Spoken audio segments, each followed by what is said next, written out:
I remember my very first class I taught at the graduate level was educational research methods. Not surprising, I'm the data nerd that I am. And the one core assignment was to write a literature review. So I had two classes.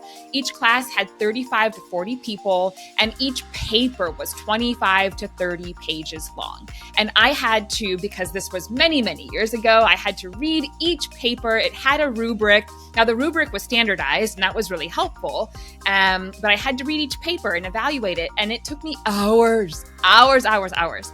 There is a better way. In this video, we dive into evaluation at scale of the most important thing for us to be evaluating after learning, and that is behavior and performance changes. What we are about to do is show you, as you've seen here, a tool called Bongo, a video evaluation tool using artificial intelligence to give feedback and to evaluate performance. The one question I hope you'll keep in mind as you view this video is, what will it take for you in your organization to be ready to leverage these types of tools? They're already out there, and more tools infused with artificial intelligence are going to be at our disposal. The tools are only so good as your ability to use them. We have one brave soul from our community of Practice Measurement Made Easy who teaches job readiness.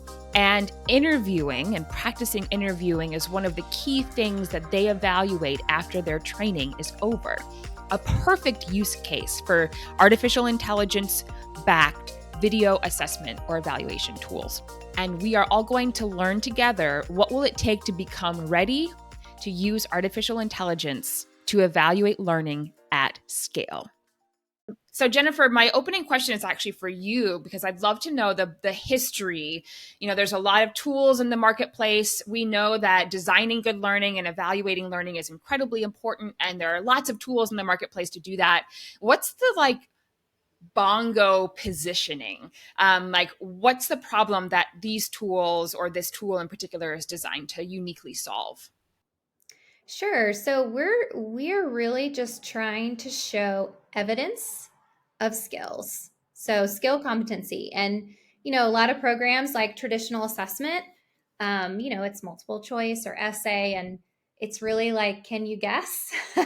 And it's not necessarily like proving that someone has a specific skill. And so what we're doing is it's learner generated content that provides evidence to the instructional designer or the program director that this person does in fact deserve whatever they're going after, whatever skill they're trying to showcase. That's really the pain point that we've seen in the industry, that a lot of programs don't have. Yeah. Yeah, that's great. Ksenia, I'd love to hear your thoughts now that you've done a workflow and got the instructor perspective and also the learner or the user perspective. What do you see as the value of this particular tool? And then, of course, I'm going to go into challenges because I love picking things apart only in the purposes of making it better. But first, where do you see the value, Ksenia? So I was very pleasantly surprised to get very detailed feedback. And as an instructor, I put in several criteria on what has to be assessed by AI. And for example, I did not put in presentation, and the AI tool picked up my presentation skills. So it picked up all the things that I have to work on in my interview skills, and suggested quite a few things that would be very helpful to me or any other learner who is preparing for a job interview. So I was kind of pleasantly surprised by the detailed feedback, the amount of feedback on different things, the tone of voice, the pace, using the filler words like I just did now. So I really liked it. And in terms of challenges, the AI is a tool, and of course, it doesn't have a human brain, so it's a very versatile tool. And still, for example, it can't pick up the nuances that a live interviewer, a human who has creative thinking, who has emotional intelligence, hopefully, to pick up some of the cues. So, for example, if I'm not feeling well, if I'm under the weather and I'm speaking slower, the AI doesn't know that. And so it can still judge my interview skills or the learner's interview skills according to its criteria. For example, it has a set expectation of how many words per minute I'm supposed to be saying in my interview answer. And in terms of examining, for example, cultural biases, we have to be very careful because in some cultures, it's considered to be respectful to speak slower. In other cultures, people speak much faster. So, and even as people, we all have different temperaments, and on different days we feel different. So, just to be aware of the limitations of AI. It's an excellent tool, and it's not completely perfect. This tool offers evaluation at scale and feedback at scale. And Ksenia, you mentioned the value in the amount of detailed feedback. So I love the value of a tool like this because it allows us to do that evaluation using standardized criteria at scale so that us instructors or subject matter experts, like we can actually provide time one-on-one or coaching or like in those ways that are uniquely human, as Ksenia you mentioned. And I just love the capability and the future of that, like being able to leverage some of the more time consuming components of evaluation or even teaching so that we can have that one-to-one capacity. I also appreciate the concerns that you shared, Ksenia, and I have a couple of my own, but you're absolutely right that when we give evaluation criteria to an AI tool, it looks at that as an absolute criteria. Like, we don't care if you're feeling well. We don't care if English is not your first language. We don't care if speaking slow or speaking fast is a cultural norm. This is the criteria. And of course, it's difficult to account for all those dynamics, where as a human, we would know that information and we can be flexible. So I think maybe the balance is using the human component, or perhaps in the future, there may be a way in which this tool can then be contextualized, where we can say we're teaching a group of learners that are all English is not their first language, with cultural backgrounds where these are the norms, and that can be contextualized inside of the criteria. And so, you know, perhaps there's the next level of that flexibility or human touch that we can incorporate into AI. And I know that we can. And what's great about these kinds of conversations is that it gives us the practice and the insight. Like, if we just don't play around with these tools, then we're not going to be able to improve them and make them more and more useful over time. So I'd love to hear both, Jennifer, from your perspective, observing also, and Ksenia, from your experience in the process of uploading learning objectives, preparing an assignment that you know is going to be graded by AI, and then as the learner, that experience of receiving feedback, like, what do we need to know to make sure that we're using this tool at the right levels to give and receive the right feedback?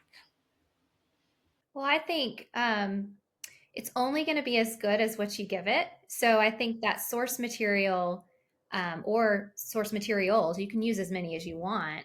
Like, that's going to feed the learning objectives that are generated. And so making sure that you have something pretty solid. And, you know, the nice thing about it is you can like tweak and, you know, get rid of the things that don't make sense. And to me, it's kind of curing that blank slate syndrome that some instructional designers might have. Like, how do I get started? I want to assess on this specific skill and I don't know how to do it. And so this is more like getting the wheels turning and kind of feeding some new ideas. And again, it's only as good as what you put in it. So that's what I would say. Well, from the L&D perspective, as a career coach and an L&D professional, of course, we are looking at we're starting from the end result, right? So what do we want the learner to achieve? We want them to be completely prepared for various interview questions. So with that end in mind, keeping in mind, we want the learner to be successful in checking off the various checkpoints. So, for example, for various interview questions, we have to keep various things in mind. So once we know what we are evaluating for, we can step back and create those evaluation criteria and be very detailed in, okay, in the technical, from the technical point of view, we want the learner to be able to identify the different types of interview questions, for example, or from the presentation skills, we want the learner to be able to do ABC, the tone of voice has to be so and so, the pace, the volume, the energy level. So knowing what we want to achieve, we can then step back and design. So use the best instructional design practices and design for that in mind. Yeah, I appreciate that. Jennifer, you mentioned that the tool, this Bongo video analysis tool, is designed to solve for the skills evaluation challenge. And 100%, that's a huge challenge because we know that it takes time to create clear criteria. But then once we have clear criteria, it takes a lot of time to then evaluate every single one of those submissions via video. However, this tool doesn't give us the criteria, perhaps not yet. And so I think your point, Ksenia, is really brilliant, that we still have to, we can't leverage the criteria creation process. We can improve it by testing out this tool and making sure that, like you said, Jennifer, kind of garbage in, garbage out. If our criteria isn't clear enough, we won't get great feedback. And this tool is wonderful to help us see from the, okay, as an instructional designer, here's my criteria. As a user, I upload a video and I get this feedback. Does that make sense? Is that the right feedback? So it's a really nice sort of playground to make sure that our criteria in terms of the behavior and performance that we want to see makes sense. And AI is basically judging us and helping us to improve, and that's fantastic. But we don't have a starting place unless we know the goal. So, of course, don't forget that we're not just skill building for the sake of skill building. We are skill building for the sake of some grander outcome, like getting a job or getting promoted or whatever the outcome is. So let's not lose sight of the outcome. The skills are important, but they're only so important as getting that outcome. So making sure our criteria are aligned with that. I had a couple of my own pieces as we look to wrap up this conversation, a couple of pieces that were sort of missing as I was observing the workflow. And one of the things was not understanding that at this time, the AI tool is only evaluating text. So it's interesting because it's a video assessment tool. And so you might, Ksenia, intuitively think, oh, body language and lighting and right, what's your background look like? There's these visual cues that are native to video that we might assume is also being evaluated with the AI tool, and perhaps one day that will be part of the evaluation process. But it was really important for us to know that actually it was only evaluating the text. It was translating the video content into text and looking for keywords and things. And so it's important for us to know, how is the AI evaluating, and what's that process, because that will inform our criteria and it will inform the feedback. And so I think knowing that going into adopting an AI tool, how exactly is it evaluating, and making sure we understand that clearly. The other thing that was missing for me, especially in the learner experience, so we got this great feedback, but we were in the very first frame. Like, we had to click a couple of times before we got the detailed report, which was incredible. I've never seen AI do anything like that. That was built around our own criteria. So, gold stars for that, Bongo. Before we got to that, though, the first thing that we saw was an overall score, and I didn't know what my targets were. So I saw like what I did well and what I could have improved on, but I didn't know like what was my target. And in some cases, that's just a contextual thing. Like, we as the instructor upload the criteria. We know what the targets are, but does the instructor know what, does the student know what those targets are? Maybe they were told in the classroom, or maybe they were given their targets in like a document, right? But as I'm doing the work, creating a video and uploading it, I want to know what my targets are, and having a reminder inside of the feedback. These were your targets, and here's how you performed in relationship to those. that should be pretty clear immediately versus me having to find that, because it can be really discouraging if I don't see my target to know why I got the feedback that I got. As instructors, we might think our criteria is written perfectly and we're going to get the perfect feedback to our students. But if we don't test it ourselves, sometimes we have blind spots as experts or instructors. We've been teaching courses a million times and we think that we're great, but sometimes we're not great and we have opportunities to improve. And so test out to make sure that our criteria are aligned with the feedback that a student would be receiving and that it makes sense and is actually helpful.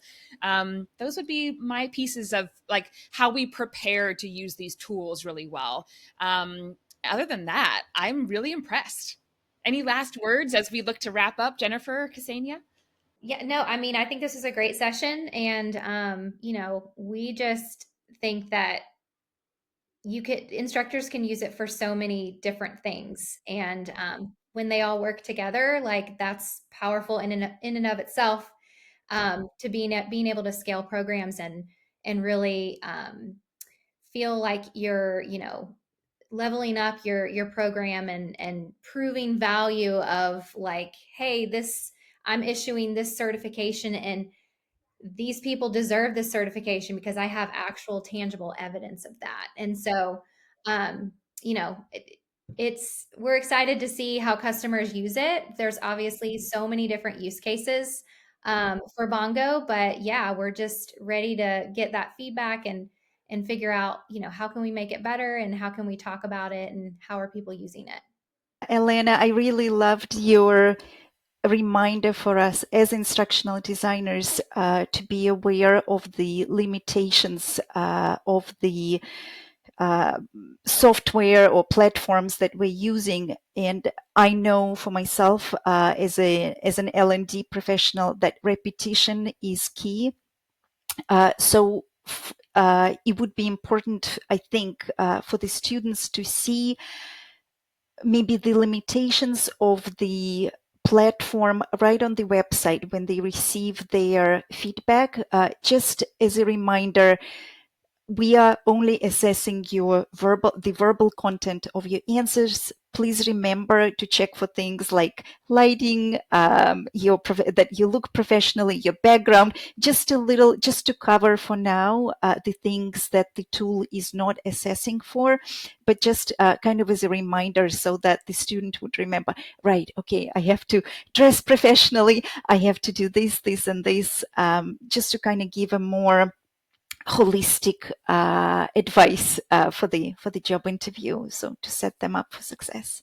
But I absolutely love this tool. I think it has great potential. Yeah, thank you. Thank you both too. Yeah, it's a nice reminder that as instructors, we know what we're doing and why. In many cases, it's just as important that the student or the learner or the participant knows what we're doing and why too. And understanding we're using AI and the AI is evaluating you in this methodology. And we're doing this because it helps us to give you more detailed feedback so that we can then spend time doing coaching or whatever. That context goes a long way to build trust and rapport, because I know a lot of us don't have a lot of faith in assessment tools in general. Oh, that personality test didn't get me right. We wouldn't want people to not have faith in the tools that we're using. And one of the greatest ways that we can work to build that trust is just being transparent and what are we doing and why, and knowing the limitations and the benefits of that so everybody can be successful, as you said, Ksenia. I hope you'll take away from this video a list of things that you need to do before adopting this type of technology to do behavior and performance evaluations with video and artificial intelligence at scale. The tool is only going to be as good as our ability to use it. So I highly recommend, if you're interested in tools like this, try them out for yourselves. Ask for a demo, because any tool that is wanting you to integrate it into the fabric of your learning and development function, if they don't have a way for you to demo it at this kind of level, they aren't ready for you, and you surely aren't ready for them. I hope you've enjoyed this video. If you are ever looking for a place to meet amazing learning professionals and other nerds like myself who are digging into what does it take to measure and evaluate learning in the smallest, simplest, easiest ways so we can know the impact of our work. We have a community of practice called Measurement Made Easy. I hope you'll consider joining us. The details are in the notes below this video. And until then, we will see you in the next one.